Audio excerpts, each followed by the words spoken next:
भाभी जी पयटकल बा कि मन मलिया से भटकल बा। जाके भाभी जी पयटकल बा रंग डाले खातिर चोली में पगलाई बनी होली में। पिचकारी हमर लटकल बा दिल भाभी जी पयटकल बा। पिचकारी हमर लटकल बा दिल भाभी जी पयटकल बा।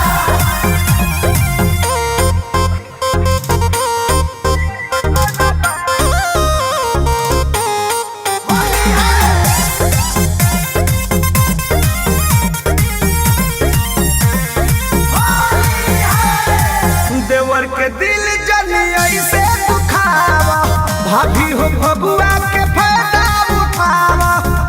अरे उठा लो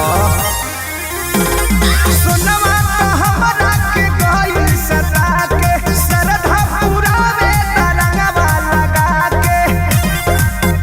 बड़ी हो खता बेचैनी हो हम ठोकता नहीं खैनी हो। छछकल बा दिल भाभी जी पयटकल बा।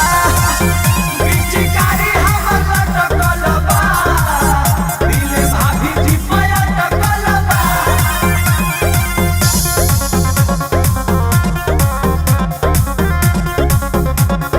होली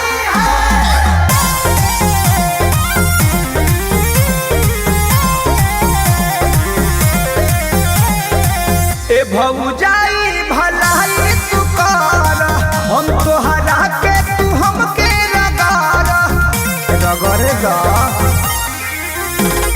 बिना बोलैले ना आइब दोबारा पर मधुरगिया सो जा सहारा।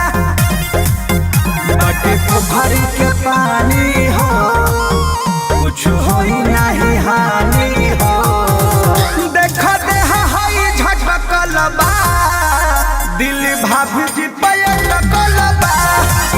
पिचकारी हमर लटकल बा दिल भाभी जी पयटकल बा।